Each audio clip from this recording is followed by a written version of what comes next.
This show contains spoilers and adult language. Listener discretion is advised. Movies with Ron, movies with Ron. Hell yeah, motherfucker. Movies with Ron. Well, Denise Nickerson died. Who's that? She played Violet Beauregard in Willy Wonka and the Chocolate Factory. Oh. I was scrolling through the social media, and I see the headline, "A Willy Wonka actress taken off life support." I'm reading about it, and all I could think of was she blew up into a blueberry, got taken to the hospital, and there was nothing they could do for her. She left her estate to Rip Torn. Oh. This isn't funny. Welcome to episode 128 of Movies with Ron, the podcast where my older brother recaps a movie from beginning to end for me and you, because we like his versions better. It's okay if you've seen the movie or not. The experience is unique, so let's get it on. I'm Chris, your MC for the time being. Here with me tonight, Nurse Candy. Hey, everybody. And here he is, folks. He's the ball cracker, death on foot. You know him, you love him. He's Ron. Ron.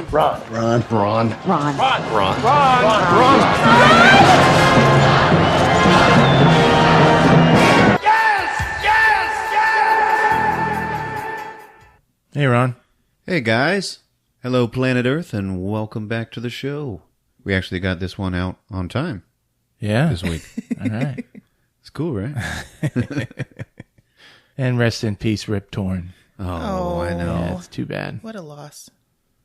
Folks, if you're just joining us, go back and listen to the Beastmaster episode. It's got some good Rip Torn stuff. Yeah. He was torn apart. The Torn? Come on. All right, I went to see Midsummer. Oh, yeah. Oh, yes. I've been waiting. I want to see that. Yeah. What'd you think? Wait for streaming. Oh. Yeah, sorry. Yeah, but a lot of times you think great stuff is dumb and dumb stuff is great.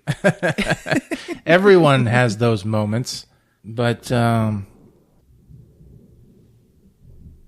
That's Rip Torn.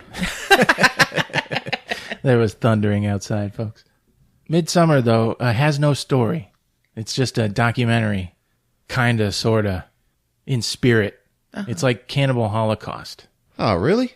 Yeah, and it's kind of a drug trippy thing. Yeah. And, It's like a Green Inferno. yeah. But only in the horror sense. I mean, it is like this happens, and then this happens, and then this happens. There's no story. It made me realize that a story is something where the characters solve problems or make an effort to. But at no point in either, think about Hereditary. No. Right when they find out what's happening, they all die. Right. You know? Right. It has a story. It's a tale. Hereditary is a story about a demon god resurrection, but it's told from the viewpoint of the lamb being sacrificed who doesn't know. You know what I'm saying? Yeah. Yeah. Like, the story was there, we just didn't get to see it. That's not a story. Yeah. But he's really... Hereditary is he's, like fucking awesome. The filmmakers are really good at trauma. Right. But the trauma fools you. Like, it's so traumatic, you don't realize you could have spent your money better someplace else. No. Could have saw Spider-Man. All right, you want to hear about a good movie? Yes. Airplane! Well, Exclamation point. everybody knows that. Oh, yeah, man. But I saw it in high def, and that is the greatest shot comedy ever made, man. It's a shame that it has to be in the plane for so much of the movie, because it's just so well made. And it's so blunt, and it just accepts its darkness and just keeps the laughs coming. It's just so good, and you're watching it in high def. Oh, man. I cannot recommend it more. Doesn't Rip Torn kiss a man in that movie? Oh, God, no. Okay, and something that's been on my watch list for a while, Invasion of the Body Snatchers, 1978. Yeah. Classic. Dude, The Group of Friends, the Justice League of the movie, is Donald Sutherland, Jeff Goldblum, Leonard Nimoy, the chick from Alien. Oh, yeah. There's I know, another it's chick so that great. squiggles her eyes really good. Yeah. It doesn't have a plot, though. It's not a story. It has plenty plot. It's a tale. And it has a perfect ending. It's a good movie. It's a good host parasite movie. It's a pretty good tale. How about another good host parasite movie? The Hidden from Yeah. 1987. Woohoo. This has been on my watch list for years, man. This is my jam. The Washington Post calls it one of the most satisfying genre movies to hit the streets in a while. I mean, that was a while ago when I said that. It's directed by Jack Shoulder, who's fresh off directing the timeless gay rights film Nightmare on Elm Street 2. Indeed. Oh, I didn't know that. Hey, Chris looked at us like we were supposed to be all shocked. Oh, wait. You said you didn't know that? No, I know. I know about all that. Oh, okay. I didn't know he directed this movie. Written by Jim Koof, the writer of Stakeout, Operation Dumbo Drop, Rush Hour, National Treasure, and one I discovered I need to see. It's called Disorganized Crime. I love disorganized crime. That has been on my list for this show for years. Fuck yeah, dude. I just came across it. I need to see that movie. The thing is, Jim Koof, the writer, he wanted to direct this movie, and they said no. The bosses said no. So he was like, "I'll forget it," and he left. They still owned the script, and Jack Shoulder, the director, did an uncredited rewrite to heighten the themes of what it means to be human.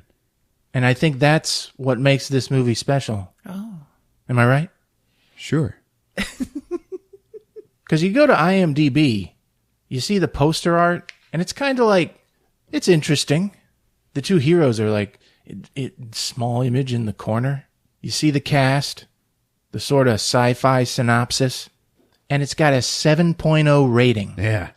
And I don't know why I hadn't heard of this sooner. You never watched this movie when you were a kid? Hell no. Man, I loved this movie when I was a kid. And Kyle MacLachlan's unnaturally beautiful face Yeah. for a man. Yeah, Kyle MacLachlan. Yeah, he got me as a kid. I was a big Dune fan. Yes. So Candy was watching this, and I was like, "Oh, what you got there? What's this, huh?" He made a YouTube series about his dogs called Mookie and Sam. Uh-huh. It didn't hit, but good on him for the effort. I bet it's great, though. That's the tragedy of Kyle MacLachlan, is he's amazing, but he just doesn't hit, Yeah. Yeah. you know?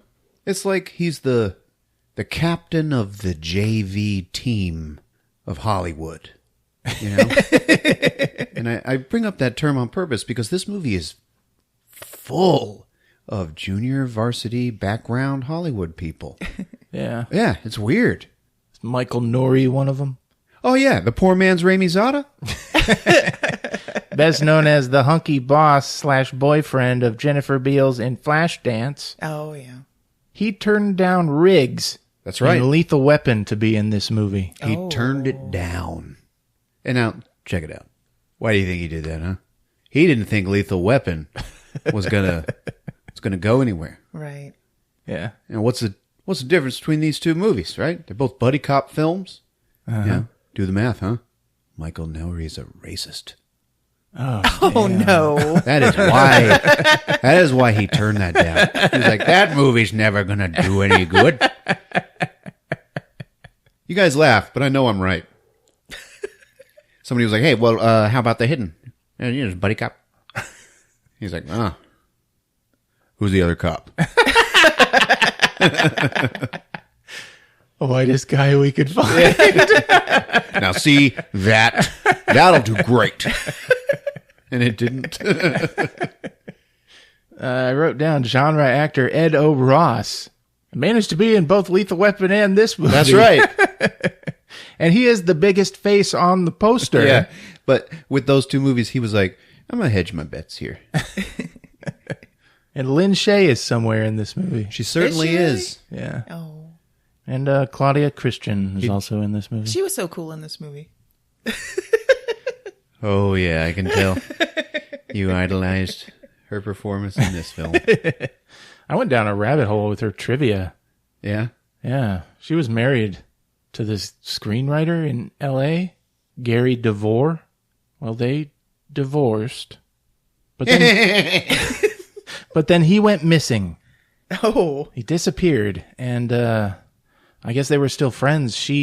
Police were looking for him, but I don't know. She didn't think they were doing too good. She hired ex-Marines. Guess she had some money, like Claudia Christian. She was in Babylon 5. That's how nerds know of her. Oh, yeah. But like a year later, they find him in his car in some aqueduct. And the ex-Marines had already searched it. They searched like all the aqueducts. They did everything. Someone disposed of his body there. And then they found him. And that was her ex-husband. Oh. Yeah. This week, we'll be talking about darkness that lies under the guise of normalcy. And I'm not just talking about Ron's obsession with Kyle MacLachlan. It's the hidden on Movies with Ron. He's amazing. It's showtime.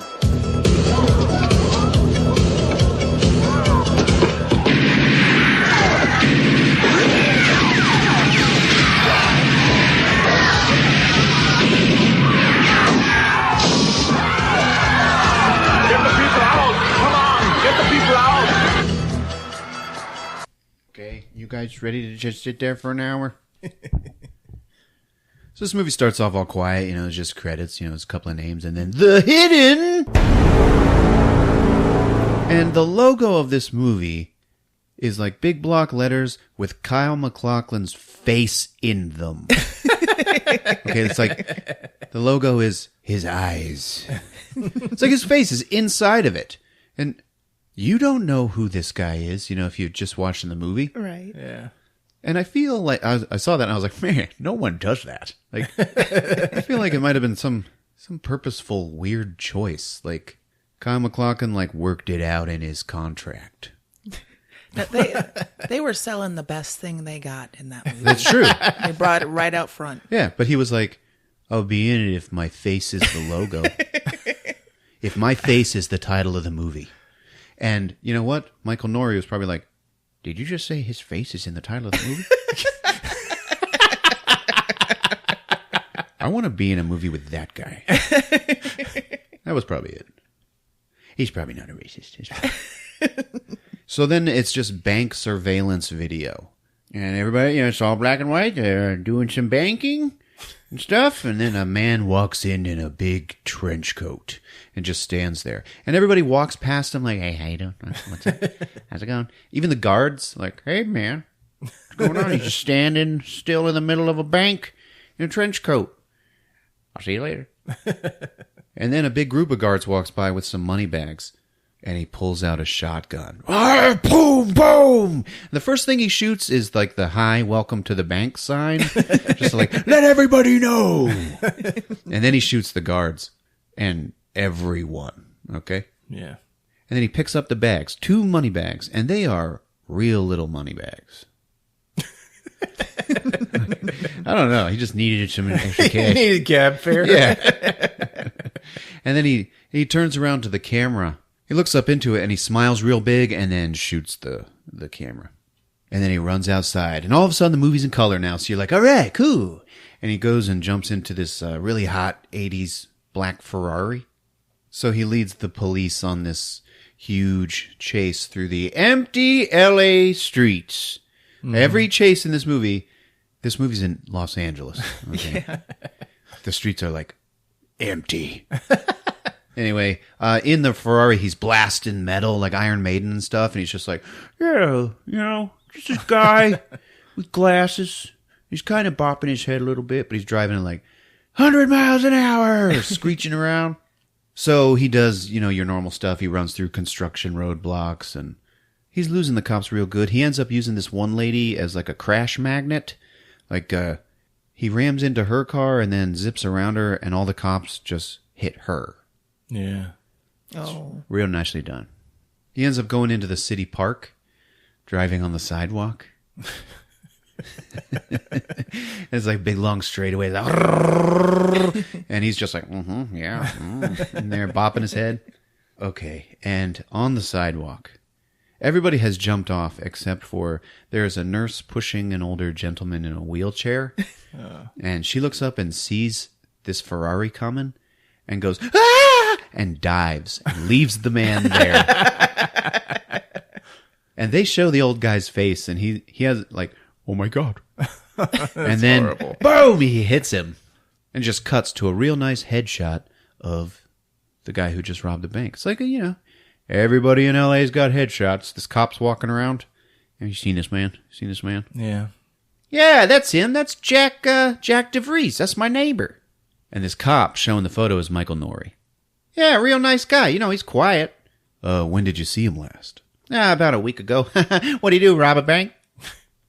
And the cop's partner, Cliff, who is a snakish man. That's the guy on the cover of the movie. Oh. He shows up and he's like, Tom, we got him. We got DeVries. There's a high-speed chase through West Hollywood. So they leave. And we go back to the chase, okay? And DeVries is driving this Ferrari down empty streets. And then they seriously do that thing where two guys holding a piece of glass are crossing the street. And he speeds up and he goes through that glass and it's not big enough for just the car to go through it and they survive. So he still hits them. Oh, jeez. Okay. But as an added bonus, when they hit the ground, they get to slide around in all of this broken glass. Oh, no. Like in their faces. And he's like, yeah. So then we cut to the police roadblock way up ahead. And all these cops, all these hard cops. Rock hard cops. They all got shotguns, okay? Tom and Cliff, they pull up and join in, They get out of their car, okay? And Tom, they're detectives, so they're like plain clothes, like wearing suits. Mm-hmm. Tom takes his jacket off, and he drapes it over the car door. You see Cliff try to do the same thing, takes off his jacket, drapes over the car. And then as he's walking away, you see that jacket slip onto the ground. But he lets it go. So they show up to the shotgun party. That's what this is. Other cops see him. All right, watch your ass, guys. Yeah, what do you got, Sanchez? Sanchez, the one black cop, is like, yeah, hey, guys, he's coming. Oh, how long? Well, I wouldn't go for coffee. So everybody just pulls out their shotguns, and then they just lean on the cars and aim down the empty road, because he's coming sometime soon. And then he comes. Okay, and they can see him. He's real far away, real tiny, but yep, he's coming. And they're all like, all right, here we go. It's time. Okay, and then Tom, man, this guy, he reaches his hand up and blows on his fingers and then rubs them together like he's like some crack shot, like he's a sniper or something, right? And he's like, yeah, all right. Yeah. You could tell he's starting to feel the kill coming. And he's going to be the one to do it. It makes him seem like such a D-bag. He blows on his fingers and rubs them together. And then he turns to a cop next to him and is just like, give me that. And that beat cop has to give him his shotgun. Oh, man. Yeah, fuck this shit, man. Yeah, he's like, give me that. He takes it and then he cocks it. And when he cocks his, then everybody else cocks theirs. Despite the fact they all took aim down the road. Yeah. They did that without cocking their shotguns at first. They were waiting for Tom. But every one of these guys cocks their shotgun, and it's every time it's a hero shot. They all got these faces yeah. Click, click. And then Tom aims, because he's the crack shot leader of the shotgun party. It's coming, it's coming. Everybody waits, and then Tom, who's this crack man, I'm telling you, he blew on them fingers. He is going to take this guy down. And then he fires, and the slug just bounces off of the hood of the car. Good. And then everybody else fires. And they make holes, but Tom couldn't do it. He didn't get penetration. They fill the car and the driver with holes, okay? He even takes one in the chest, just keeps going. Keeps driving. Finally, he crashes through the roadblock, and then they all have to turn around and aim again. And he crashes into something and he staggers out of the car. He throws the money bags out like, I'm going to need these. And then he stands up and they're all aiming, freeze! And then he just smiles and some guy shoots him. And then everybody else shoots and the car blows up and he flies away. Exciting stuff, yes? Yeah. Now we cut to that driver, Jack DeVries, on life support. Okay, and the doctor is in there with Tom and his partner Cliff. So, Doc, is he going to make it? Nope. No, he's not. And Tom's like, good. Because he's just like a slime criminal. And they leave, and the doctor follows them outside, and he's like, Hey, you cops, no one deserves to die like this. And Cliff turns around, and he gives this doctor a foot up his ass. Like he killed 12 people, and he stole 6 cars, most of them Ferraris. He robbed 8 banks and a candy store. 6 of the people he killed with a butcher knife, and 2 of those were kids. All in 2 weeks. If anyone deserves to die that way, it sure as hell is him. 6 Ferraris, Doctor! Ferraris! He leaves, and the camera stays on the doctor, and the doctor's like, nuh-uh. All right, so we cut to the police station, and the captain and the lieutenant are talking, and I want to ask you something. Is it too early to bring back Otis? Oh, God. No, I don't think so. Okay, so Lieutenant Otis. All right. We got 2 black guys. Michael Norrie's turning in his grave. Is he dead? I don't know. So Lieutenant Otis is talking to the captain. Gary, Tom is my best detective. If I give him to you now, I'll never get him back again, and life as we know it will end. The captain's like, I want him. The senator is coming here to announce his campaign for president, Otis. He's had threats. You don't want some dead ass blowing him away on our division, do you? Gary, take Cliff. He's good. You'll have nice times. Otis, send Tom to my office. Goodbye. He just leaves. And he passes Kyle MacLachlan, baby. Woo. Yeah. No. You better cheer. Hey, here we go. He's the man. Mr. Paul Atreides. Here he comes. He walks in. He's like, Lieutenant Otis? Yes. Hi, I'm Agent Lloyd, FBI. Nice. Thanks. What can I do for you, Agent Lloyd? It's Lloyd. What? Listen, I need help tracking a suspect, and I need some local law enforcement. I spoke with your captain, and I've been assigned Detective Tom Beck. And Otis is like, huh? And just cuts to Tom and Cliff, their partners, out at their desks, doing cop stuff, throwing balls of trash into the can like it's basketball. Otis walks up with Kyle MacLachlan. He's like, Tom, this Agent Lloyd, you gonna be with him a couple of days? I'm on a case. Doesn't anyone say please anymore? Well, you know what? I am done. Otis puts his hands up and just walks away. And then Lloyd is like, please. Oh, well, how can I refuse? You can't. All right. So who are we looking for? Public enemy number 1? His name is Jack DeVries. And he shows him a photo, and it's the bank robber. Yeah. Whoa, how long you been after him? About a month. Well, go buy yourself a drink, because he's in the hospital, and he's going to die tonight. Which hospital? St. Precious. And then Lloyd rushes out. Hey, what's your hurry? And it cuts to the hospital. In his hospital room, Jack DeVries is all burned up, and he's in bed next to some random rando. And they're both on life support, beep, beep. And then Jack. In the same bed? Yeah. No. A crowded hospital. I'll have a double hospital bed. queen size. They're always fighting over the nurse call button. Jack opens his eyes and he looks over at the rando, and then he sits up and he rips out his breathing tube, okay?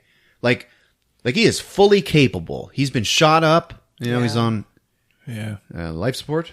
He goes and he rips the rando's tubes out and then straddles him, okay? And he gets down, puts his mouth in front of the man's mouth, and then opens them both. Oh. And he leans in. And it's like real tender. And then you start to hear that movie spider noise. Yeah. You know what I'm talking about? That. Yeah. Okay. And this giant black slug comes out of Jack's mouth. Oh, damn. Like, I am Jack's spider slug. And into the rando's mouth. Okay. And the random guy, he's like, an old man, you know, just a guy. Yeah. And it goes in and it's like too big. Too big to fit. Oh, jeez. Like, it's as big around as a football or like a human leg. Oh. Like, going into this guy's mouth. Like, this is assault, brother. And after the slug makes it in, then you see that it's got, like, milky white tendrils, like as its tail. Yeah. So you get to see those go in, too. And then he's in. The last suit you'll ever wear. And then Jack DeVries falls dead. Okay? And then the rando gets defibrillated by a doctor and a nurse. Okay? And his eyes just open up, and he sits up. And everybody's like, oh, wow! And it just cuts to Lloyd running into the hospital. Inside, the doctors are like, I don't know, man. He just got up and left. And then Lloyd busts in. Excuse me, can we help you? He looks down at dead Jack. Okay, and he's like, FBI. So this doctor's telling him about the guy that's now missing. Mr. Miller, he's a real bad heart patient, and he's got really bad gastric problems. You know, stomach, tummy troubles. Mm-hmm. He's like a walking sack of fluid that's just like gonna break like at any second. Like, seriously. And today and Lloyd's like, got up and walked out. Yeah, I can't explain it, but he's not the guy you want. He's an honest and an upstanding, kind gentleman. And then it just cuts to that guy, Miller, okay? He's like an older guy in his 60s, you know? And he's in a music store just stuffing his pockets with cassettes. Yep. And you can tell that this guy might have been the inspiration for Vincent D'Onofrio in Men in Black. Wearing a human suit. Yeah. But he's like stuffing all these tapes into his jacket pockets, like blatantly, okay? And the clerk is like, yo, Grandpa, what the hell are you doing? He walks up, and Grandpa just turns around and punches him. Oh. He's like, oh, man. He goes and he takes a club. He's, you know, it's the counter club, the register club. Yeah. He's like, I am going to kill you. And then Miller, the old guy, he just like takes that club from him and beats him like a grandpa would beat a kid. Oh, God. And then he keeps going, and the guy dies. So then the grandpa just stands up and goes over to the cash register, takes out some money, and ooh, a gun. Oh. And he's walking out, and he stops, and he looks up. And it's like Bruce Willis seeing the samurai sword in the pawn shop, but it's a big boombox. And he takes it. The clerk is dead. He like pushes his way past some lady on the way out, and she's like, asshole! And just cuts to him walking down the sidewalk like, blasting metal! Out of his boombox. It's like 60-year-old man. Yeah. He's just smiling like, uh-huh, yep. I like it. It is, yes, it's the good. slug likes metal. Yeah. I guess. Like all slugs do. Back at the station, Lloyd is telling Tom how he needs to find a guy named Miller. And Tom's like, this better be good. And he looks up Miller in their system, you know, in their 1980s green computer screen stuff. And the guy's a nobody. Yeah, traffic tickets. Man, you know what? I ain't doing this. I'm not finding some law-abiding citizen for you, no. And this other cop comes in. He's like, hey, Tom, we got a body in the record shop. Tom's like, Jesus. So now he's there checking it out, and the dead clerk, and, you know, talking to the witness. Yeah, she got a good look at the guy. She's over there. Tom looks over and sees Lloyd talking to her. He's like, what are you doing here? Oh, I'm just checking up on a couple of traffic tickets. While they're having this conversation, in the record shop, there is a sign on the wall behind them that says, My Pink Half. I Googled it, and it is not a thing.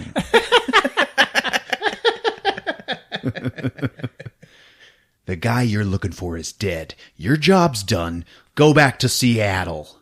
Oregon. At the station, the sketch artist, he's like, yep, okay. Oh, and the nose like this, all right. And he's like, how's this? It's just a big dick. She's like, yeah, that's him. All right, it's Miller. Let's go get him. Tom turns and he sees Lloyd. All right, shall we get started? And it's like, okay, now we're partners. Let's start working together. Get to know each other a little. So how'd you know about Miller? He used to work with DeVries. Yeah, but he's got no record. Neither did DeVries. Well, he does in our files. Hey, you want my help? You better tell me what's going on. I'm tracking a criminal. He came to your city. You have to help me find him. It's that simple. You have nothing on him because he's always changing his identity. He's got to be stopped here before he moves again. All right, let's go. Let's take my car. And it's like a champagne Porsche. Mm-hmm. It's like, I'll take the Porsche in champagne. Tom's like, Jesus. He gets in and it's all like tiny and cramped and amazing. The bureau must pay pretty good these days. And Lloyd's like, yep. He drives fast. He's kind of scaring Tom a little bit. Hey, hey, how much does a car like this cost? I don't know. You don't know. Would you steal it? And Lloyd's like, yeah. Oh, God. And then we cut to the diner scene in Terminator. We're like inside of a Bob's Big Boy. But there's like heavy metal music playing. I think it might have been Concrete Blonde or something. Maybe not heavy metal. Yeah. But definitely still cool. And in this diner, there's all these families and the waitresses. They're all like staring across the restaurant, annoyed, you know. And they're all mad because Miller is just sitting at a table, like eating a steak and potatoes and blasting his boombox. He's like drinking beer too. He's like just bopping to the music. Yep. And eating, stuffing his face. Basically living the dream. And the waitress is like, hey, could you turn that down? And he just like turns and looks at her. Like blank, okay? He's just eating and watching everybody glare at him. And he sees a news report on the TV about a senator. Senator Holt, you know, he's coming to town and it's expected he's going to announce his candidacy for president. And then he turns down the radio and he listens. And then they say everything I just said.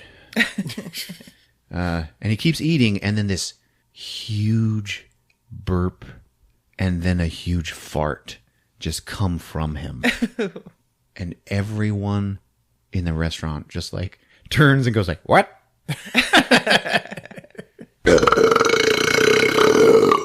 Ew. So remember, he's like, You want me to belch and fart at the same time? yeah, you can do that. I like that. Good work, Chris. So that happens. Remember, he's like a bad heart patient. He's eating all this red meat and, you know, bad gastric conditions. Mm-hmm. Mm-hmm. So he's just filling his hump. Everybody's horrified, and one waitress to the other, she's like, it's your table. You go. And then outside the window, this red Ferrari drives by. And he's like, oh! And he stops and just looks at it, watches it. He like lusts after it. And he just gets up and walks out. Oh. No one minds. The waitress like does not yell or anything like that. And he starts chasing it down on foot. It's weird, man. And then, of course, he has to stop because he has a heart attack. Oh, damn. Yeah, and he has to like pound on his chest a little. Like, keep it going. Lloyd and Tom are back at the record shop. Why was Miller in the hospital? He was there to see DeVries. Well, then why would he come in here and kill a guy for a lousy $100 in a radio? Because he likes it. He sees something he wants. He steals it. Something gets in his way, he kills it. And right now, he's hiding out in your city. It sounds like you're talking about DeVries. Are you sure you're not a little confused? And then it just cuts to the Ferrari dealership where that car pulls back up to. Mm-hmm. And Miller finally makes it up there. He is like the bug in Men in Black. And he's all fascinated by all these Ferraris, okay? So this slug, it likes metal and Ferraris. Mm. Remember, you stole 6 of them. Yeah? Right. So the salesman and the guy test driving it, they pull up. Like, what do you think? Yeah, I'm impressed. Yeah, this car makes an impression. So the guy's going to buy it, and then Miller finally gets to them. And he just leans down and goes, I want this car. Salesman's like, I bet you do, dear. All right, come on, let's go to my office, huh? Yeah, okay. And they walk away, and then Miller, opens the door of the man's car. Like, hey, sir, let me finish with this gentleman, and I'll show you another car. I want this car. This car is sold, sir. Let's go. And the other guy's like, hey, buddy, I'm buying this car. Don't touch it. And they walk inside, and Miller just gets in. He gets in the car. Eddie! And then Eddie's like, yo! It's like this 9-foot tall black dude is like, gonna go get rid of the mental case for Bobby, the salesman. So Eddie goes out to take care of it. Hey, dickhead! What do you think you're doing? I need the keys. It's like, yeah, okay, let's go get him. All right. And Miller gets up to come with him. And then he leads him calmly over to the edge of the car lot and then just pushes him off of it. And Miller's like, huh? He's upset that he's been duped, but now he's also pissed off because he's not getting what he wants. So he just walks back up to Eddie. And then they push and shove each other a couple of times. All right, you want a broken nose? You got it. Boom! And he just punches this old man right in the face. And he turns around and then he his nose is all bloody. And he just touches the blood with his pinky, looks at it, and then looks at Eddie. And then grabs him by the face and then shoots him in the gut. Oh, yeah, at point blank range. It just cuts to the salesman and the yuppie inside. And they're snorting coke off of the desk. Oh, really? Well, the yuppie's snorting coke, and the salesman is filling out the paperwork. All right. He's like, yeah, you like that stuff? The guy's like, oh, yeah. Yeah. You're feeling pretty good now. You all right now? Here, have some more. And he's doing it he's doing bumps out of the back of a model Ferrari on the desk. It's where Bobby keeps the coke. Is that really in the movie? Oh, yeah. They heard the gunshot. He's like, what was that? Nah, just a backfire. Anyway, knock, knock, knock. I'm busy. And outside the door, you just hear, I want the car. And he's like, what the hell is that guy still doing here? What is Eddie doing? Eddie! And he goes and opens the door, and Eddie comes walking in, stumbling and holding his stomach, and then falls and dies. Oh, poor guy. Yep. And then Miller comes in behind him. I need the keys. Bobby's like, give him the keys. Hey, man, I just signed the papers. Give him the fucking keys. So he hands them over. Miller takes them and just goes, thank you. Bye. And then shoots them both. Oh. Boom, boom. And then just shows him peeling out in the car. Whoa. All right. Yeah. And then it cuts to Lloyd, Tom, and the rest of the detective crew working the scene. Okay, yeah, there's a red Mondial missing. And the salesman's wallet. Lloyd's like, he took it. Yep, okay, put out a warrant on it.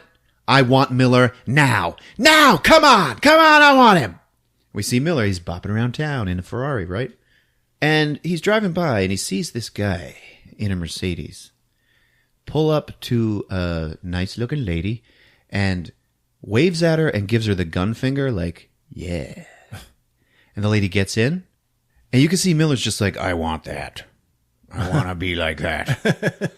So he pulls over to a couple of nice looking ladies and they're talking to each other on the street. They're shopping. And then he waves and gives them the gun finger. And one of them just goes, fuck off!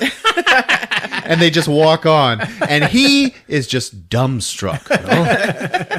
And Then he like quickly, awkwardly tries to pull the gun out of his pocket. And by the time he gets it out, they're gone. Oh, fuck. Like he was going to kill him. And he stops and he thinks a second, and then he pulls out Bobby's wallet and he goes through it. And he finds some business cards, one for the harem room and something called Anchor Imports.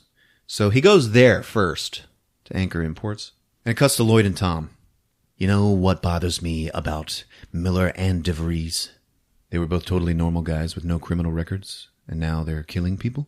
Tom's like, you read minds, or was that just a great guess? They're driving in the Porsche. Lloyd's like, I read minds. Oh, yeah? What was I just thinking? That I'm full of shit. Impressive. Not really. You're pretty easy to read. I don't take this as a threat, but I killed a man like you in Korea. And he guns it through a red light. Well, I don't read minds, and I want to know if you're just doing your job, or is something personal with you and these two clowns? I guess it's personal. He killed my partner. And Tom's like, whoa. Like he stops. He stops being an asshole for a minute. Yeah. He's like, which one? What? Which one killed your partner, DeVries or Miller? Both. I'm surprised the FBI lets you stay on the case. They're not so big on revenge. And Lloyd's like, what would you do? As a cop? As a man. I lost a partner once. His name was Jeff. We were in love. We'll get Miller. It cuts to Miller, and he busts in to Anchor Imports. And it's like empty, you know. He had to break in. It's just a whole bunch of high art and antiques, you know. It's an import dealership. Okay. And he's looking around and he sees a statue of a lady with boobs. And he walks up and, like, rubs the boobs with his fingers. I'm not making that up. And then he turns on the stereo, and it's like, country music, country music. And he gets angry and, like, rips it out and throws it. Oh. And then he goes into the bathroom mirror and starts pulling on his face like it's a mask. His body's still having problems. And he busts into another door, and it is loaded with automatic weapons. Okay? Like, yes. And then he has a heart attack and hits the floor. And his neck is all bulging like the slug might be coming out. And then he staggers up and pulls the sleeve off of his arm. And then a black tentacle just like shoots out of the skin, starts whipping around a little. And he like slaps his hand over it to keep it in. You know, almost. Like he knows he's going to need a new body soon. Right. But he's the only one in the room. Right. So he takes some package tape and like wraps it around the tentacle hole. Like to keep it in. And it cuts to our cop duo. And they're at the police station doing record searches. Like, okay, the owner of the dealership also owns something called Anchor Imports. So let's see if he has a record. They look it up and it's like, guns, guns, guns, and coke. It looks like this guy's an arms dealer. And right then, Sanchez is behind him. And he's like, ha ha ha. Another law-abiding citizen, huh? And he has a damn flamethrower over his shoulder. What the hell is that? Hey, pretty cool, huh? Patrol picked this up off some homeboy on the street. It's a flamethrower, man! Like, Jesus. I miss the days of zip guns. Sanchez, okay, by the way, he is one of those JV Hollywood guys. He's a subtle presence. He was Lemonade in Teen Wolf. Does anybody remember that? Oh. Fuck yeah. Later, he became the big voodoo bad guy in The Crow City of Angels. Ah. Damn. That's right. See? Yeah. Get 2 units over to the owner's home and office. Hey, Tom, your wife's on the phone, man. Tom takes it and he's like, hello? Yeah, sorry. I don't know, about 15 minutes. Hang on. And he turns and he's like, hey, what are you doing for dinner? And Sanchez is like, sorry, plans, you know, ladies. Not you, Sanchez. And Sanchez, like, genuinely looks a little offended. And Lloyd's like, no plans. I'm bringing someone for dinner. So we cut to Detective Tom's house. And they walk... That's right. The Bat Cave. They walk in and he's like, you want a beer or something? Yes. Sure, you know, whatever you're having. And he starts looking around the house. He's looking at the pictures. He sees that they have a daughter. And he walks up to the mirror and he's just like staring at his own reflection for a while. Okay, and he kind of touches his own face a little. And you're like, what? Todd's wife, Barbie! She's in there reading to the kid. She's got short hair and MC Hammer pants. And that is what Daddy likes. Daddy walks in and kisses his daughter, who, while that's happening, like, is just staring at Lloyd. Okay? Yeah. Because Lloyd is in the doorway spying on them. Well, who have we got for dinner? FBI. Well, at least they're polite. And that's when she turns and sees Lloyd spying on them. Yeah. She's like, okay, well, this is, they introduce each other. This is our daughter, Juliet. Juliet and Lloyd, like, stare at each other for a long time, and the parents notice it. It's weird. But right now we cut to Miller, driving down the street at night in his Ferrari, and man, he is sweating. Okay? He goes to the harem room. Okay, there's a big old sign, harem room, 12 beautiful girls and one ugly one. And he has a look on his face like, thank God. Back at Tom's house, they're having dinner. Okay. The little girl's in bed. It's just the 3 adults. And Lloyd is eating, but he's also drinking a beer. And he is drinking it like, what the hell is this? And he's holding his fork like one of those Neanderthal people that hold a fork like they're... Yeah, like a kid. Yeah, like a little kid. Yeah. And the wife's trying to talk to him, and he's all weird. Like he's drunk. Like on... 1 beer. Okay, she's like, so where are you from? And he's like, and he just points up. She's like, what is that supposed to mean? North? Yes, north. And Tom's like, yeah, Washington, right? You work in Seattle. Yeah, but where are you from? What's the name of the town you're from? Hey, buddy, this is my personal area and you're pushing me. He's like, Ras Al Haq. And she's like, what is that? And he goes, your little girl. He's like struggling to get the words out. He is drunk off of 1 beer. She's like, yeah, Juliet. She's very special. She's like, yeah, I think so. You love her. And then Tom's like, yeah, she's our daughter. Don't feds love their kids? Tommy. And then Tom just puts his finger up and she stops talking.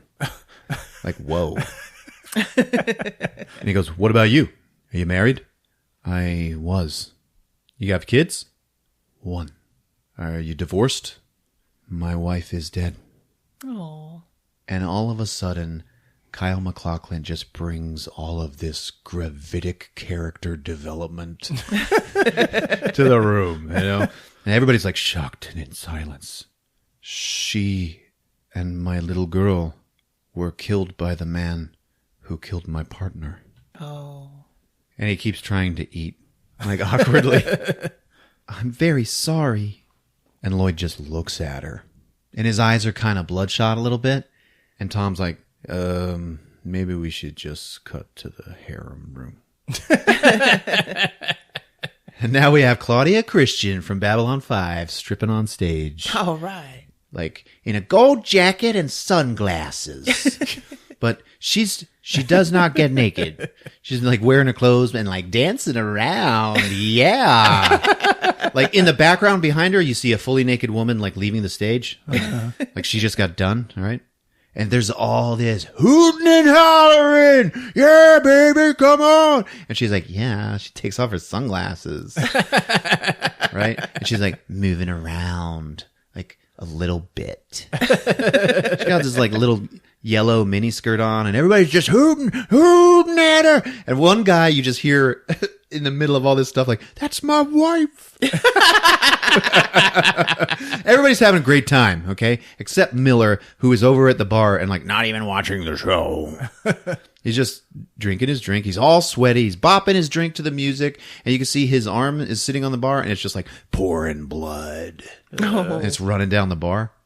And a big bag of guns at his feet. Ooh. Oh. So Claudia's working it, okay? With her clothes on.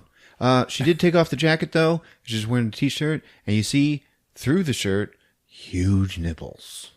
Yeah. I remember this. Yep. When you see them, you're like, oh. Like big baby thumbs. Yeah. Oh, man. It's somebody for everybody. It's fine, I guess. Yeah. Bartender, okay. He sees the blood in the arm, okay. He's also a face. But forget it.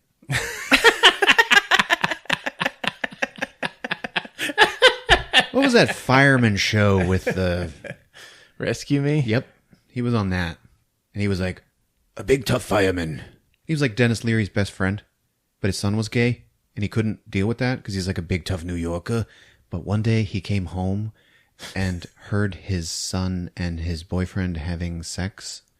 And they were calling each other daddy. Oh, God. Yeah. And he Each other? Damn. Yeah, I don't know. Maybe it was just the one. I don't know. No, I'm the daddy. Yeah, but he was like outside the door going, what the fuck? And he was like, having a steak face breakdown. Anyway, he looks at Miller and he's like, hey, pal, you okay? He's like, huh? He points at all the blood. He's like, are you okay? Yeah, I'm fine. And Miller looks at his hands and sees, oh, they're all old and pale and raggedy. And he's sensing that he needs to switch soon, right? Mm. So then he turns and he sees Claudia on stage, who finally takes off the miniskirt and is wearing a G-string made out of money, baby! Oh, hey. It's origami. That's an advanced level. So she's pretty good at that. I got a welt on my ass the size of a red delicious apple. Oh, my God. And he's just like, Sitting there staring at her. and he's all, Yeah. Oh, yeah. he's all bloodshot, and that happens. Okay. And she's like dancing, and everybody's like, yeah, that's my wife. Yeah, I love you, baby. She's like, uh-huh. She's like looking at him like, yeah, that's right. And then she keeps looking over at him like, ugh. And he is gross. Okay, just sitting there.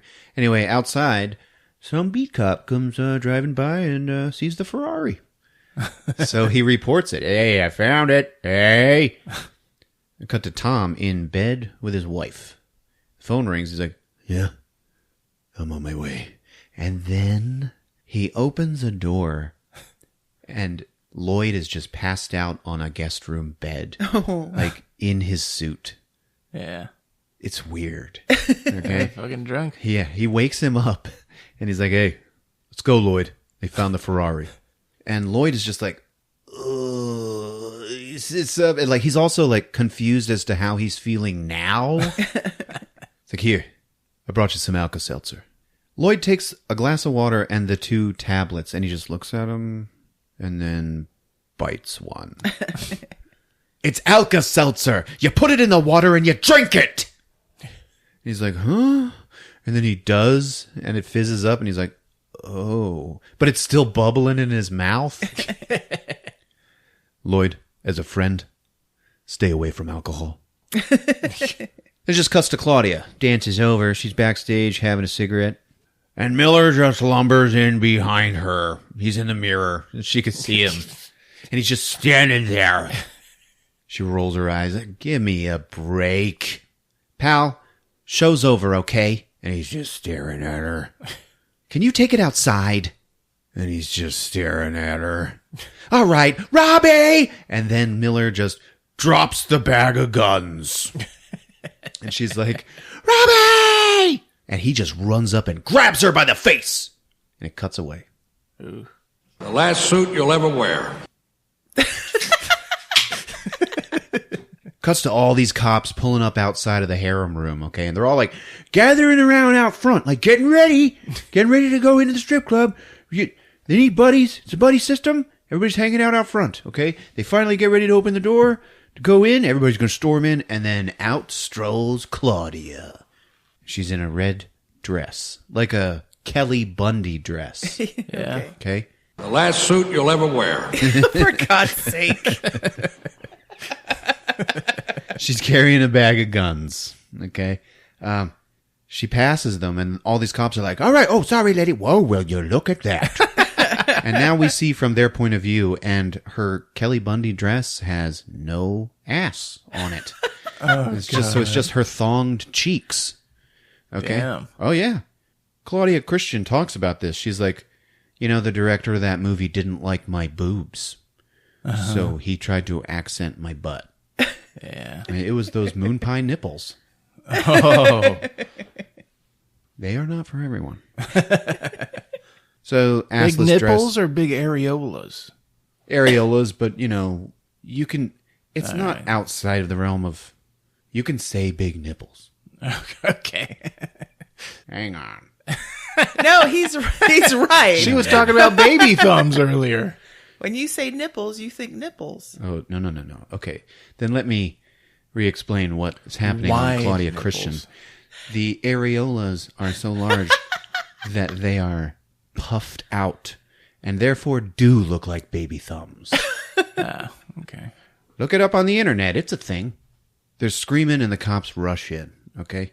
She walks up to the Ferrari. She's going to get in it and drive away. And there's another cop who's like, oh, excuse me, ma'am. Leave that alone. That's police evidence, okay? And she just stops and it's like, well, shit. She doesn't have a car now. She can't drive away in her Ferrari.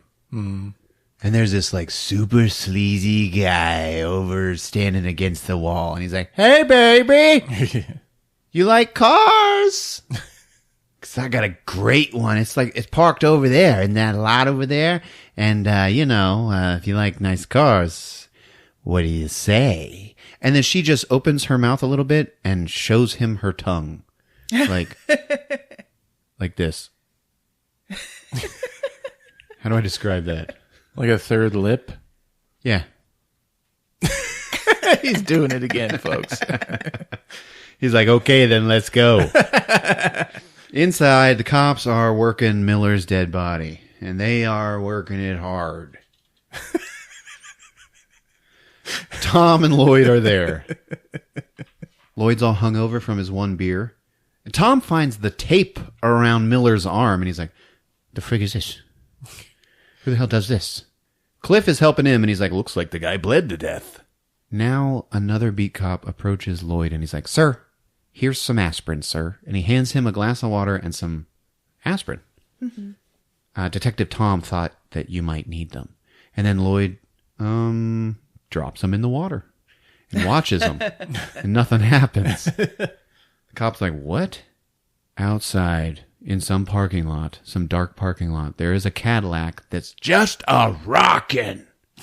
He's like, oh, baby, yeah.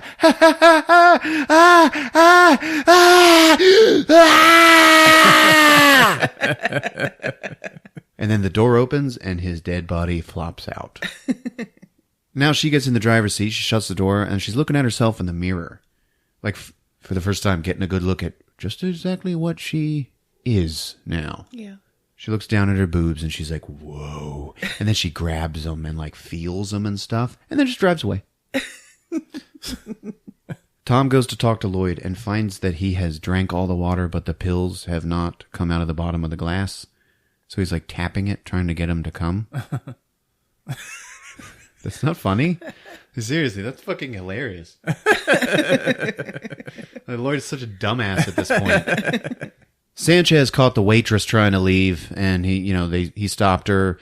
So Tom's like shaking her down, like, "Have you ever seen this guy before? Ever? Did he ever have anything to do with your friend? What's her name? Brenda?" It's like, "Oh, I just know that Brenda would never have anything to do with a creep like that." And watching it, you're like, "Man, how does she know?" Yeah, fuck her. Yeah, Miller seemed like a nice guy before. Yeah. Lloyd comes up with a picture of Brenda. He's like, "Hey, we need to find her now." Are you trying to tell me now that she's a part of this? Hey, Tom, you ain't going to believe this. We got another stiff. In the parking lot. I don't believe this. Outside, they have the body of the creepy dude. Sanchez is like, this guy's pants are down. The coroner's like, "Hi, Tom. Getting a little crowded in my van, man. You gonna stop this?" Tom pulls Lloyd to the side. In 12 hours, I got 5 bodies, not counting Miller.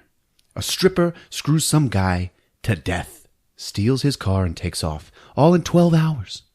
I want to ask you, am I crazy, or does this seem just a little bizarre? And Lloyd smiles and he's like, yeah, it's a little bizarre. I know that. I just wanted to know if you knew that. Brenda's driving. She gets spotted by some cops and pulled over. They're all like, get out slowly with your hands up. She gets out and then starts rubbing her body at him. Like, you like this? And both these cops just look at each other like, geez, it's going to be one of those nights. And then she pulls this big tactical shotgun out and just blows the car full of holes. Boom, boom, boom, boom, boom. And they run. Okay. And then she just gets back in the car and speeds off. That's pretty cool. That's a great scene. Yeah. Tom and Lloyd are just driving around in the Porsche and they pass by that. And they're like, oh, it looks like we're going the right way. Hey, there she is. And now it's a chase. Okay. Porsche versus Caddy. She turns and shoots him, and the windshield from the Porsche just blows out. Tom looks at it, and he's like, you bitch.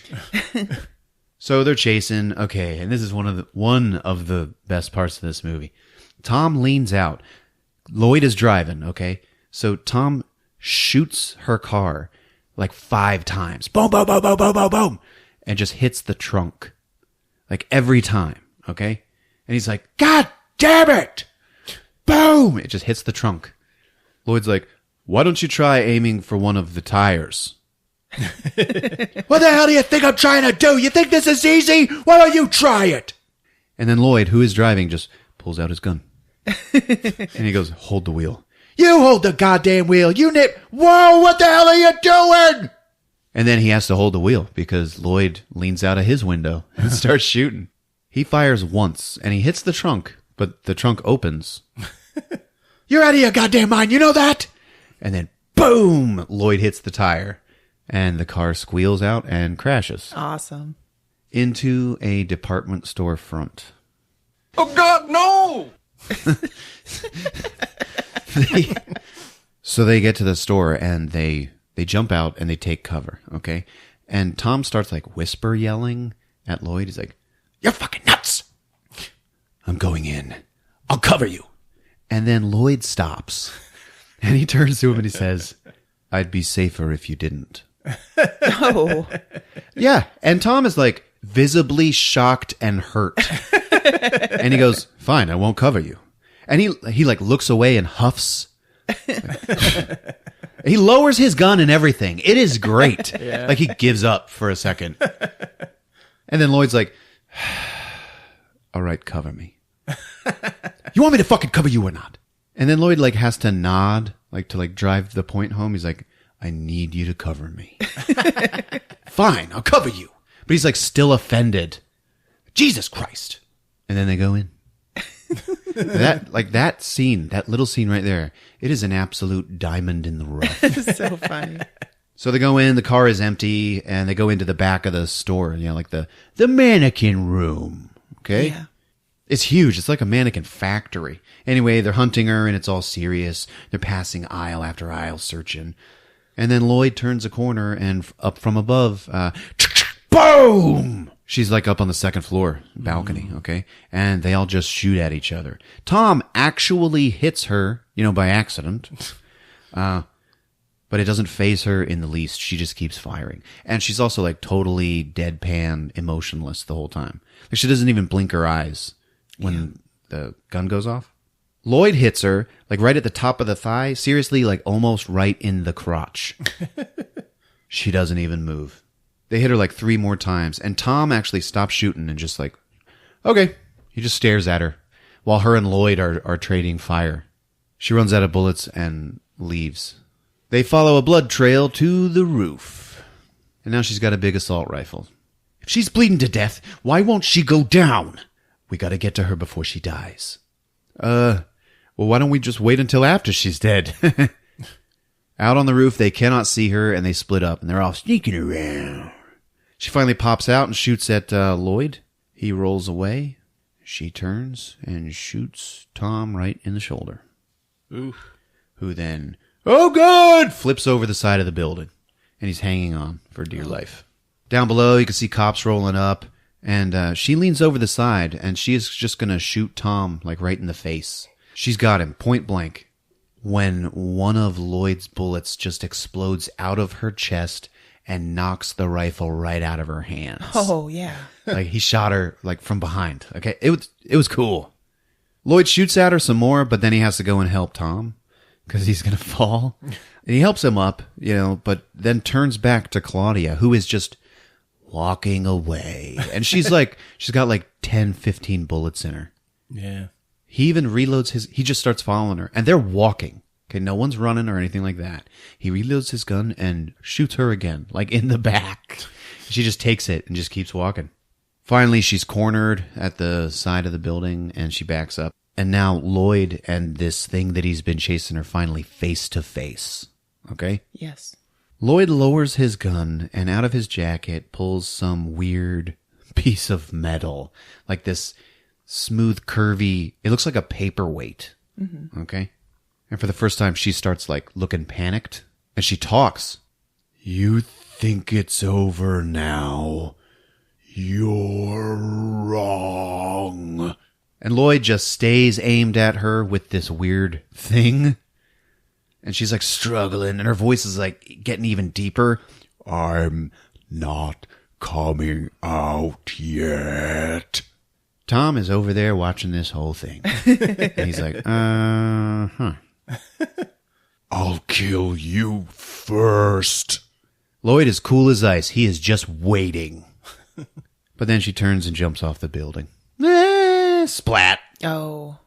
Lloyd freaks out and turns and runs downstairs, okay? The sirens show up. There are cops all over the place, okay? Lieutenant Otis pulls up, and he is wearing a running suit. Because it's nighttime, it's after hours. And he opens the door, and his dog jumps out of the car and runs away. Roy! Roy! Goddamn dog! Roy gets to the body first, before any cops, and he gets got. Oh, no. Yeah. Oh, shit. Yeah. Roy, by the way, played by Jake, who was the fire urinating dog in Nightmare on Elm Street 4? Yeah. Oh. Yeah. The last suit you'll ever wear. That's right. Lloyd yells at Cliff, who is there too. FBI, get away from the body! And he's got his weird gun thing, okay? Party's over, pal. She's dead. Lloyd looks in his eyes, like, trying to see if it's him, Yeah. If he's got the thing in him now. Lloyd's like, who was here? Who touched the body? Otis walks up. She's dead, Agent Lloyd. It's over. Lloyd is, like, defeated, okay? Oh. He's, like, looking around. There's nothing. And he ends up, like, squatting and just putting his head in his hands. A ways away, the dog is watching him do this and is like growling. Tom, who is shot in the shoulder, like walks up to Lloyd. It's not over, is it? No. I want an explanation. That won't help you. I have seen a lot of strange shit, but never anything like this. Now, you know what's going on, and I don't, and you're gonna tell me. And then Lloyd's like, I'm sorry. And he walks away. Don't you walk away from me! What I'm after is still out there, and I don't know where to start. Cliff, arrest Lloyd. Arrest him? Book him! So Cliff does. Oh. Oh, yeah. And Lloyd just, like, lets it happen. He's all, like, despondent. Mm-hmm. Back at the station, Tom is like, he's got his arm bandaged up. He calls his wife, tells her he's okay. Cliff is like, I hope you know what you're doing, busting a Fed. And he is holding Lloyd's weird metal paperweight weapon. Some special FBI toy, I guess. Hey, drop it at the lab. Thanks, partner. Some other detective comes in to Tom and he's like, hey, I got that info you asked for. I called Seattle FBI, and they say that Agent Lloyd Gallagher was killed in a forest fire like a month ago. Oh. Yeah, he was hunting with a buddy. They never found his friend's body, so they figured he just burned up in the fire. Is that all? Well, I had him send me a picture of his friend, and he holds it up, and it's Lloyd. Oh. Yeah, it's Kyle MacLachlan with long hair. Good work, man. Now we cut to Otis's house. And Roy is like sitting in front of a mirror, staring at himself. And then Otis, he gets out of bed, and he's walking around, and he goes to the fridge. He's in his PJs. Opens up the fridge and pulls out an apple. And he's like, He like shines it on his, his pajamas. Takes a big old bite. And then the dog just jumps and lunges and smashes into Otis. Like knocks him into the fridge. Oh. He hits his head and falls down. A whole bunch of strawberries fall out on top of him. And he's like, God damn it, Roy! What are you doing? I'm bleeding out my mouth and everything. And the dog is just like staring at him. And it just cuts away. Some cop brings Lloyd to Tom's desk and sits him down. And Tom's like, it's crazy, man. I was just starting to like you. So your real name is Robert Stone. And the only thing that you've said that is true is that you are driving a stolen Porsche. Oh. Now, why don't you tell me, who are you and what are you doing here? Please don't ask me that. Don't give me that. I have had it. You think you can waltz into this town, turn my department upside down, endanger my men. I am tired of you jerking me around, and I want answers. Why does it take 15 shots to take down some zoned-out stripper? Why do 3 law-abiding citizens start killing people? Miller, the stripper, and DeVries were all the same, and it's not human. What? I've been after it for a while, and now it's here on Earth, in your city. And Tom's like, oh boy, are we talking spacemen here? And then Lloyd just nods. The way it works is it finds a body, it gets inside, it uses it to move around. It stays until the body is so damaged, it needs a new one. That's the only time I can kill it, when it's between bodies. I missed my chance when it left the stripper. It changed before I got there. So, now we don't know who the spaceman is. No, but I don't have to look for him anymore. It knows I'm here. It'll come after me.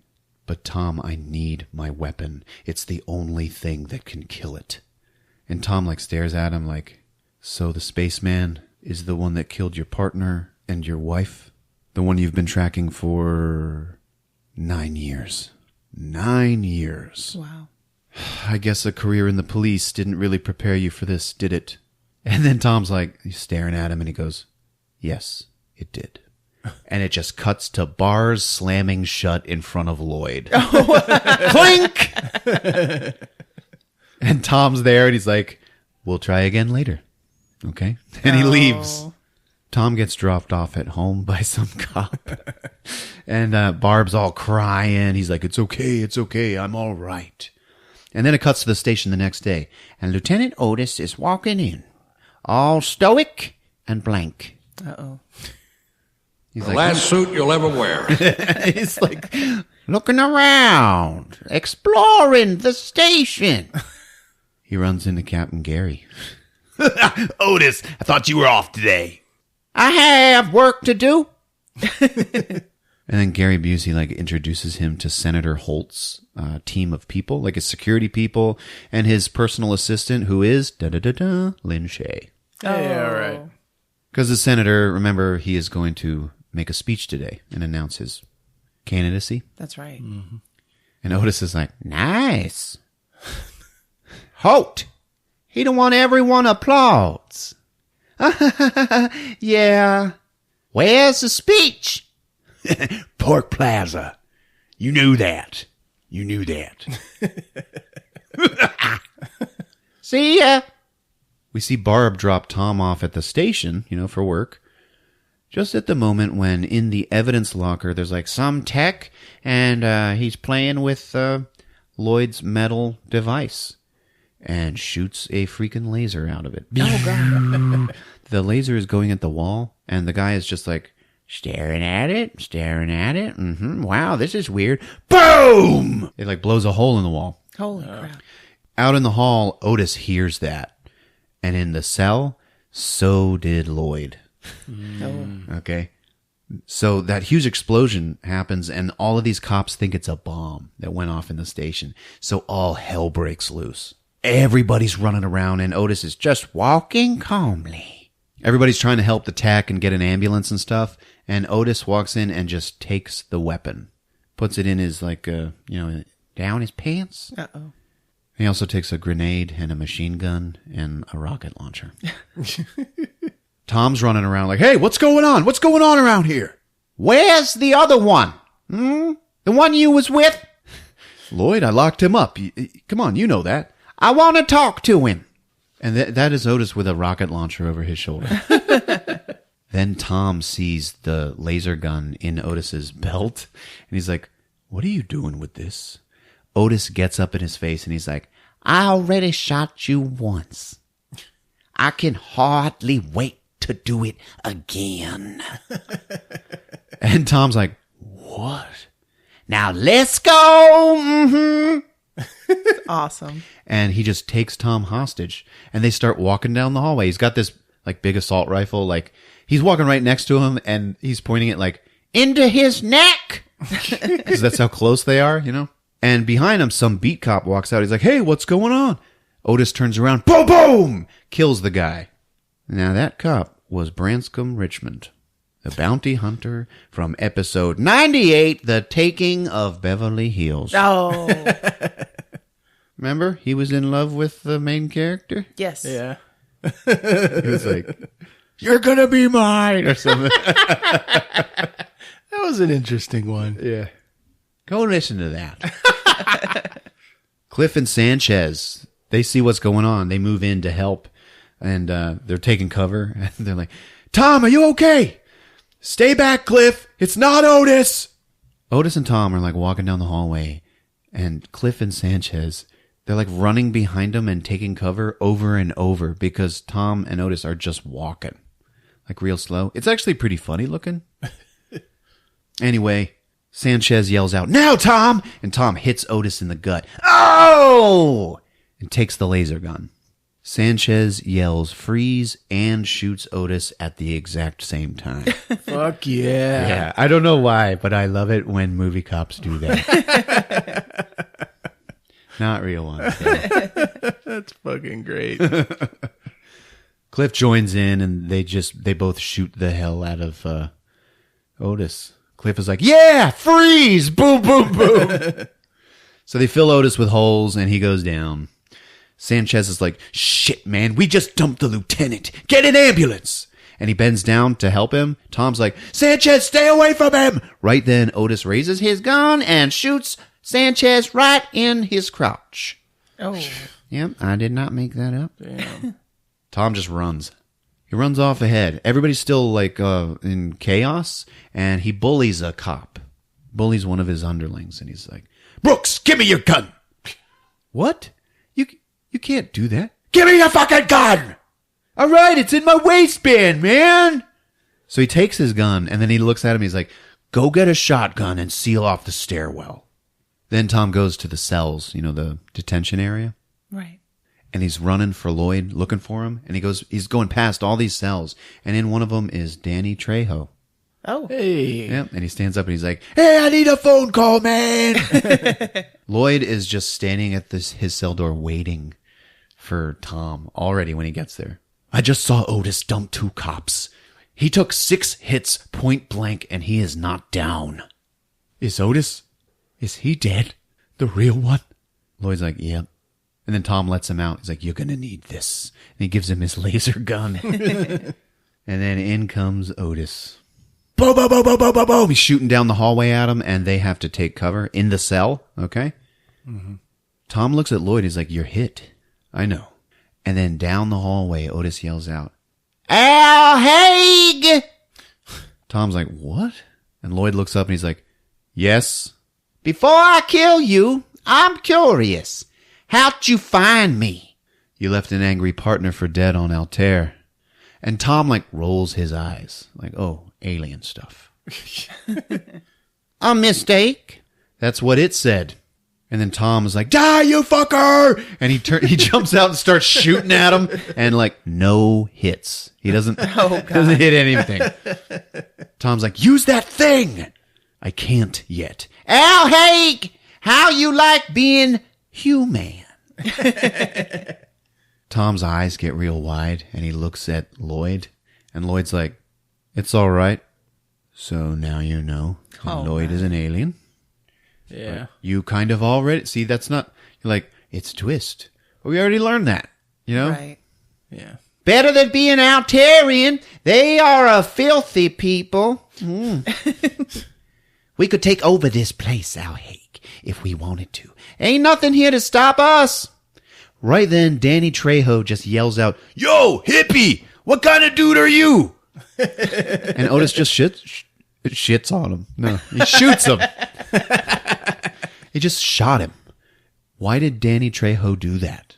Yeah. And what he died for, what he yelled out, what kind of dude are you? Anyway, they try to shoot him some more. Nobody hits anything. They end up taking cover, and they're just inside the cell, like breathing, and you can just hear all the prisoners yelling. And then right then, Otis slides right in front of the cell door, and he just goes, bye! And he's got a rocket launcher pointed at him, and Tom just yells, die! And he shoots him, and finally gets him right in the head. Now, when he hits him in the head, it spins Otis around, and he fires the rocket down the hall, which just blows a hole in the, wall. Yeah. So now the whole place is full of smoke. And Tom sees that there is a blood trail that leads off into the station, like back into the station. Not out the hole, okay? Lloyd's like, he's going to change soon, and I am going to be there. Tom is all shell-shocked, from the explosion, and he's like, who the hell are you? Do you feel pain? Yeah. Yeah? Why didn't you use that thing? You said it was the only thing that can kill it. And then Lloyd just points it at Tom and goes, pew, and shoots him with it. Oh. And Tom just glows yellow, and nothing happens. And Lloyd's like, wrong composition. It doesn't work on humans. That's why I can only kill it when it's in between bodies. Wow. And then he leaves, and Tom is still kind of glowing. And he's like, he's like, whoa. So Lloyd's already walking down the hall, and Tom's following him, trying to catch up. And all these prisoners, they're all still yelling, like, hey, where are you going, man? And then one of them's like, he's from outer space. Nobody knows it. It's crazy. And then Lloyd and Tom like fall in right next to each other, and now they're partners, baby. Fuck yeah. Yeah. And, Tom's all like, yeah, let's go. And Lloyd gets, at the very end of the shot, he gets a little smile on his face. So they go to hunt Otis. Then they find his body, and some other detective is in the room with it. Freeze! And Tom is holding this cop at gunpoint, and he looks at Lloyd. He's like, is it him? No. Who left this room? Who was in here? It was Cliff. He went to go get a medic. And shit, it's Cliff, man. Oh. Yeah. I'm sorry, but we'd better go find him. Then we cut to the Park Plaza, and Senator Holt and Lynn Shay, they're walking in. He's going to go make his speech, right? Tom gets a call, and he's like, where? Oh, shit. And we just see Cliff showing ID and getting into the event. All right. So they race down there, and they're trying to get in. And Cliff is already inside. He turns around and sees Tom and Lloyd getting stopped and hassled by Agent Jason Voorhees. Yeah, that's right. It's an old guy, just a Secret Service agent, but that guy played Jason in like the 5th Friday the 13th. Oh. Wow. Like I said, second stringer. Gary Busey's like, whoa, it's okay. He's one of mine. Some beat cop finds Cliff, and he's like, Detective Willis, I've got orders to disarm and detain you. Yeah, okay, sure. And Cliff pulls out his gun to, like, give it to him, and then he just shoots that guy point blank right in his heart. Oh. Damn. So Tom and Lloyd, they hear that, and they start running with cops and Secret Service agents. Everybody's going crazy. Senator Holt's agents are now running to escape with him, like, get him out of the building. Yeah. Like, in here, move it! Everybody's shooting Cliff. He's killing people and just heading for the senator's room. He is getting filled with bullets. He's like dripping blood all over the place. Whoa. Tom finally finds him and he's like, Cliff! Cliff stops and then Tom shoots at him. Boom, boom, click, click, click, click, click, click, click. He's out of bullets. Uh-oh. Oh, shit. And then Tom just puts his hand up. Like, whoa. Whoa, Cliff. It's okay, man. He's going to try to talk him down. And Cliff just shoots him. Shoots him right in the gut. Boom! Oh. Tom goes down bleeding. Cliff just turns and leaves. He keeps shooting his way to the senator. The senator shoves Lynn Shay into a closet. And now it's just him and Cliff. But Lynn can see from out the closet, like she watches the change happen. Oh. So Tom is down. They're trying to help him. And Lloyd shows up with other cops. And the senator is just being ushered out by all of his agents. Like, they found him. He's okay. Let's get him out of here. Yeah. Lloyd looks down and sees Cliff's body just laying in that room. So he follows the senator's entourage. And Lynn, like, turns around. She's standing right next to the senator, walking. And she turns around and we see that, yep, she knows what's going on. But hasn't said anything to anyone yet. Yeah. Oh, God. Senator Holt turns and sees Lloyd. And Lloyd knows. He knows it's him. Okay? So anyway, the senator and his people, they leave. And Lloyd can't do anything. He goes over to Tom, who is now being put into an ambulance, and Tom's like, Did we get him? And Lloyd goes, Yeah, man, we did. All right. And just cuts to the press conference. And Lynn Shay is up there. She's like doing damage control. Now, why did Detective Cliff want to assassinate the senator? She's like, well, let me turn it over to Captain Gary Busey. We have no motive at this time. Senator, are you still running for president? Now, the senator he'll discuss that at a later date. He's had a tough day. And then the senator just goes, I want to be president. Oh, great. And they're all like, what? What did you say? And he stands up and gets up to the mic and just goes, I want to be president. And the crowd goes wild. We cut to Lloyd walking into the press conference with a red duffel bag. And he's like, Agent Lloyd, FBI. Yeah, that's cool. What's in the bag? Security equipment. Yeah, okay. Open it up. So he's like, all right. And he starts to unzip it. And then he just punches the guy and runs past all this Secret Service. He gets in. So they chase him. They got guns. And Lloyd, he's running. He runs into the press conference. And now it's all in slow motion. Boom, boom, boom. He's getting shot at. He's actually getting shot, but he keeps going. Okay. The senator sees this happening and he grabs Gary Busey's gun and then pushes Gary Busey down like by the face. So the senator starts shooting at Lloyd. Lloyd, he is getting shot, but he's like, at the same time, he's digging into the bag. And then finally he tosses the bag aside. It's empty. And he's like running past pillars, so you can't really tell what he's holding or anything. And he is full of holes and bleeding. Finally, he falls to his knees right in front of the senator on stage. And then he raises up the flamethrower. Holy shit. Oh, yeah. All right. Respect the cock. The senator, God, no! the senator's like, oh, shit. And then, whoa. Lloyd just flames him. And the senator is like writhing in flames. He's not keeping it cool like Randy Zada. He is like going nuts on stage. And the whole crowd is just like watching him burn.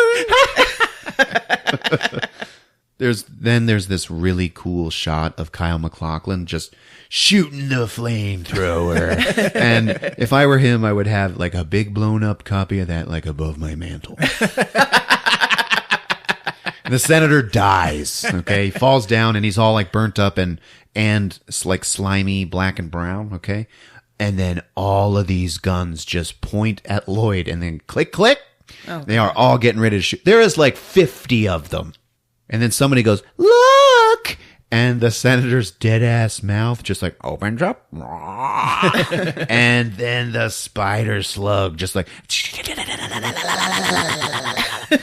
comes out of his mouth. Remember, like the senator's mouth is like a foot wide now. Yeah, you too know? small. It slithers out. And it's like, "Rah!" Lloyd just pulls out the laser. And then boom! He blows up like real fast. Yeah, all right. Like everything was slow motion until that. Oh. So the slug explodes and then Lloyd just slumps over. Remember, he's also full of bullets. Oh. And then we fade to black. To Tom in his hospital room, and it is not good. Okay, he's on life support. He's like in a coma. And Barb is crying. Okay, and the doc has just given her some bad news. So he's probably not going to make it, right? Out in the hall is her daughter with, maybe grandma. Mommy, is Daddy going to be all right? Barb just kneels to her and just cries. She's like, your daddy loves you very much. Lloyd is poking his head out the door of his hospital room. Lloyd, who has found the cure for 17 bullet wounds in the back. He's just standing there in his hospital gown watching the sadness. Oh. He's not arrested? No. Okay. So then he actually goes and sneaks into Tom's room and stands over him and watches Tom, who's just like struggling to breathe. Beep. Oh, no. Tom dies. Oh, yeah, man. And then Lloyd's like, oh, okay, well, then this is happening. And he pulls the mask off of Tom's mouth and then opens Tom's mouth. And you are like, what? Lloyd leans over him and then shoots all of this glowing heavenly light out of his mouth and into Tom's. It's not a black spider slug. And I was like, now what? Yeah. And then all of the doctors and Barb and everybody, they're all rushing back into the hospital room because they heard the flatline, okay? And they find Lloyd dead on the floor. And Tom, his heart's beating again. Beep, beep, beep. And Barb gets over him and he starts like blinking and coming awake. And it's like, uh-oh. He wakes up and he sees Barb and he just goes, hi. And Barb's like crying and she's so happy. Oh my God. Juliet, come on. Daddy's awake. Juliet comes in and just looks at him. Just stares at him. Oh God. And he looks at her and then he holds his hand out. And she just stares for a little while and then slowly takes his hand and the credits roll. Oh. Damn. I know, right? Good job, Ron. Thanks. So did he go into his body or did he just use his life force to resurrect him? Are we supposed to wonder? There you go. There you have it. Now, as a kid, I was like, oh, he gave his life and he gave him his life force. That's what I remember. No. There is no way. He is now an imposter. He's inside of Tom. He's the hidden. Yeah. Okay? And that's another thing. Once you start thinking about that, you're like, oh man, this is a very depressing ending. But when you really start thinking about it and applying it to other scenes early in the movie, mainly the very first time you see Lloyd walked in to Lieutenant Otis and he was like, hi, I'm looking for a criminal. I talked to your captain and he told me I could have Detective Tom Beck. He targeted Tom. Like, he wanted Tom from the beginning. Yeah, why? Yeah, that is weird. Yeah, because he already knew who Tom was. Now, also remember, Lloyd, the real Lloyd, he died a month ago. Right. Okay? In a fire that Lloyd's ship probably caused when it crashed on Earth or whatever, right? Yeah. And now a month later, Lloyd still doesn't know how to eat dinner? Okay. That's true. What was going on for the month? Was he looking for someone that had a wife and a daughter like he had lost? Oh, yeah. Oh. Uh-huh. Now, another thing is, he's looking for a criminal. He's posing as this FBI agent, but never, and he does say, like, I've been looking for you for 9 years. But there is nothing official that says he is an alien cop. Yeah. Okay? And when Otis is talking to him, he's like, Al Haig, how'd you find me? Well, you left a partner for dead on Altair. Oh, that was a mistake. He's like, yeah, that's what it said. Maybe he was that partner. Yeah. Oh. You know Yeah. what I'm saying? Yes. And now he's got what he wanted. There you have it. Wow. The hidden. Yeah, that's cool. It is cool. So he was a bad guy the whole time, and that's the real hidden? Yeah. You figured it out, Yeah, Ron. I figured out the stuff that they never meant to happen in the movie. But I hope you enjoyed it. That's the hidden on Movies with Ron. Yeah, I love it. Tom was a shit cop, though. I mean, he was a shit shot. He was a shit shot. I wonder, Now remember, what's the deal there? He's such a horrible shot. He's so bad at it that Lloyd is like busting his balls while he's driving the Porsche. And if he's that bad of a shot, what the hell was he doing at that roadblock? Licking his fingers and like, give me your gun. Yeah. Oh, yeah. He's like, this is my time. My time to shine. Well, what was going on there, man? Now, why did he choose this role over Riggs, which is such a better, confident role? Because this was a great story. That could have... Maybe he knew that if he played Riggs, Lethal Weapon would have been the movie that he was afraid it was going to be. Yeah. You know? I think maybe Mel Gibson really made that movie work. Made that part shine. I don't think Michael Nouri could have done it. Yeah, because Mel Gibson, like, he played hero, but also he played crazy at the same time. Mm-hmm. And Michael Nouri could never have done that. But I still think Michael Nouri said no because of Murtaugh. But shit, you've got strippers. Which is horrible. You've got flamethrowers and strippers with machine guns and aliens. Oh, man. Yeah, it does sound just a like a funner huge action blockbuster, right? Yeah. All right. How about how much this movie is like I Come in Peace? I know. Which one came out first? I think this did. I think it was the bad guy. A cool bad guy in both movies. Yeah, it's like a cop being paired up with FBI, but in I Come in Peace, the bad guy was an alien, but he was just trying to get drugs. Mm-hmm. Yeah. And in this one... What was his motive? In this one, the alien just like wanted to enjoy our freedoms. You wanted to eat some steak? Yeah. Listen to some metal. Yeah. And be a fucking asshole. Yep. Just wanted to live the dream. Well, on that note, we'll close out. Thanks for listening, folks. If you're using iTunes or Apple Podcasts, make sure to leave us a rating and review. We'd really appreciate it. We're on all your other favorite podcast apps at movieswithron.com. We got a Facebook. There's a Twitter @movieswithron. So check us out. It's been fun. Yep, we love you. See you guys. When you die, you'll go to heaven, you'll say hello to God, and when God says hello to you, this is what you'll smell on his breath. Movies with Ron.